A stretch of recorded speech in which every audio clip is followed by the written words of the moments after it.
గారు చరణ్ కౌశిక్ గారు ఏం చేయబోతున్నారు? వాళ్ళ ఆర్డర్ కాపీ కూడా వచ్చింది నిన్న రాత్రి. సార్ అవకాశం ఇవ్వాలి, ఎందుకంటే చాలా సబ్జెక్టు అంటే చర్చ ఇంకో 5 minutes టైం మాత్రమే ఉంది.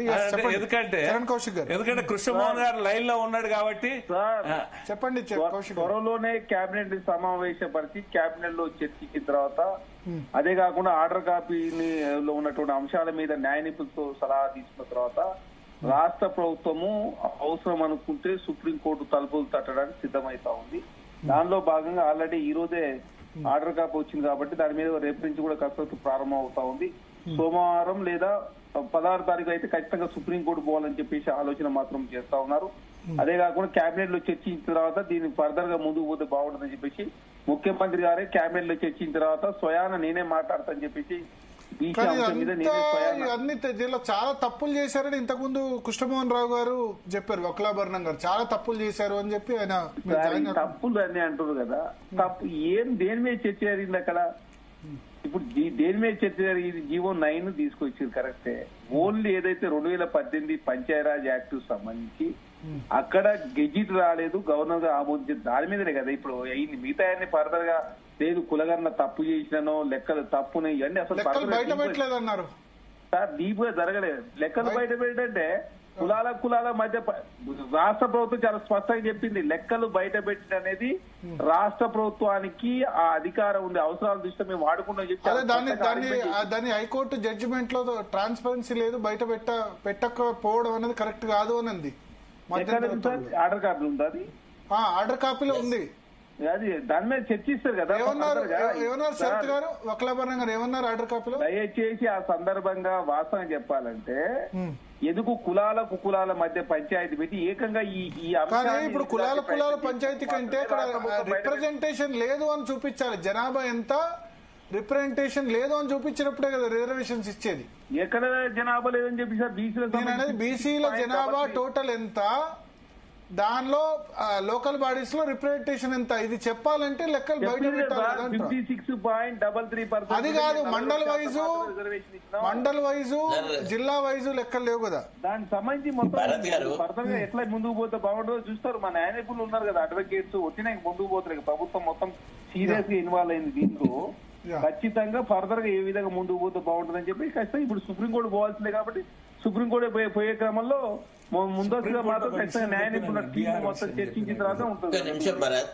చెప్పండి సార్. ఇప్పుడు సుప్రీంకోర్టుకు వెళ్తే ఆర్టికల్ 136 అనేది అపలేట్ జ్యూరిస్డిక్షన్ సుప్రీంకోర్టు. సుప్రీంకోర్టు ఒక జడ్జిమెంట్ లో ఏ పరిస్థితుల్లో ఇంటర్ఫియర్ అవుతుందంటే ఫస్ట్ ఏం ఉండాలి, పర్వర్సిటీ ఉండాలి. ఇప్పుడు హైకోర్టు డివిజన్ బెంచ్ ఇచ్చిన ఆర్డర్ పర్వర్స్ గా ఉంది అని చెప్పగలమా?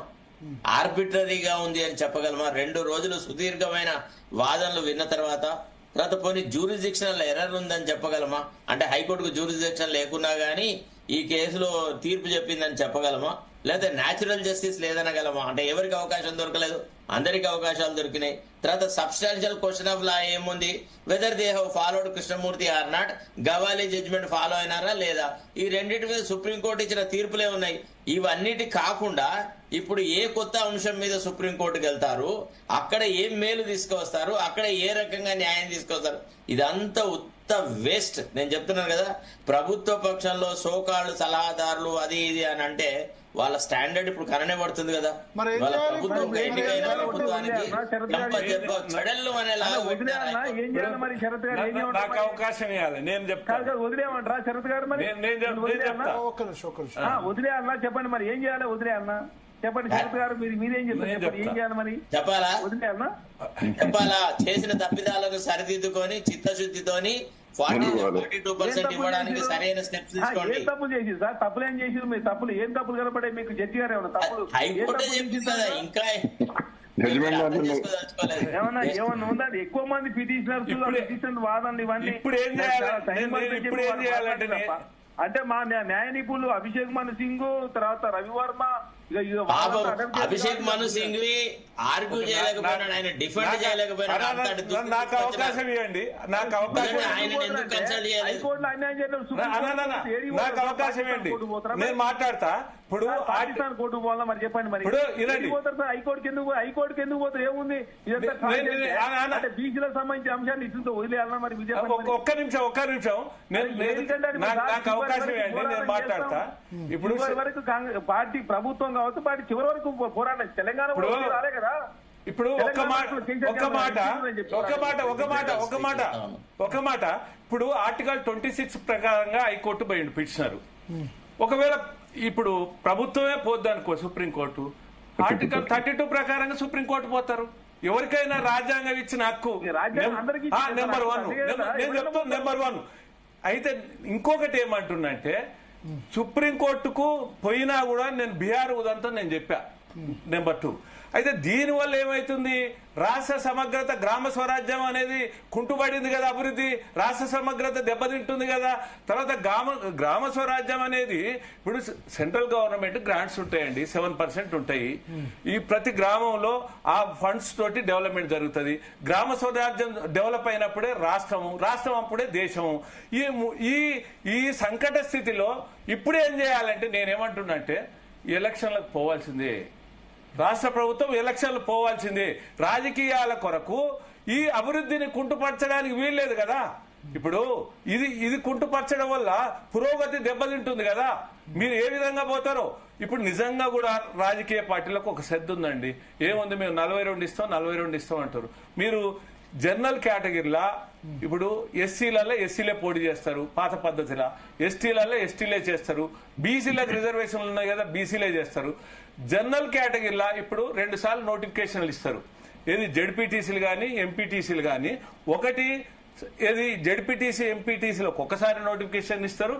సెకండ్ టైం ఏదంటే ఎంపీపీలకు జడ్పీ చైర్మన్లకు 2వ ఇస్తారు.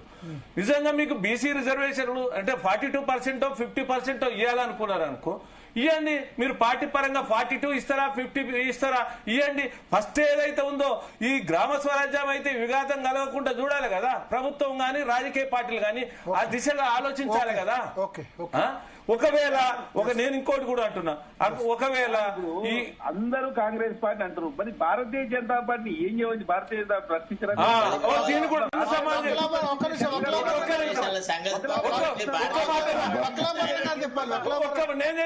నేను చెప్తా ఒక మాట. భారతీయ జనతా పార్టీ చెప్పండి. కాంగ్రెస్ పార్టీ సంబంధించి మీరు అంతా ఇంప్లీటేను. టీఆర్ఎస్ పార్టీ ఏదో గొప్ప ఏదో చేసింది 10 సంవత్సరాల కాలం, మీరేదో అన్యాయం చేసినట్టు కాంగ్రెస్ బిల్లు పాస్ అవుతుంటే చెప్పండి చరణ్ కౌశిక్ గారు. భారతీయ జనతా పార్టీ ఒత్తిడి అదే అందుకని అడుగుతున్నా వక్లాభరణం గారు చెప్పండి. వక్లాభరణం ఇప్పుడు సార్ న్యాయస్థానాల్లో ఏం ఒత్తిడి తీసుకొస్తారు సార్? బీహార్ లో కొట్టేసిందని చెప్పినాం, మధ్యప్రదేశ్ లో కొట్టేశారని చెప్పినాం, ఉత్తరప్రదేశ్ లో కొట్టేసిందని చెప్పినాం, తర్వాత గుజరాత్ లో కొట్టేసిందని చెప్పినాం. మరి ఎందుకు కొట్టేస్తారు? అక్కడ కేంద్రంలో బీజేపీ, రాష్ట్రంలో బీజేపీ ఉన్నది. ఒక్క నిమిషం నేను మాట్లాడినాక మాట్లాడు బ్రదర్, నేను మాట్లాడినాక మాట్లాడు. నీ ఇష్టం వచ్చినంత మాట్లాడు, ఎంత టైం ఇస్తాను? నేను ఒకటే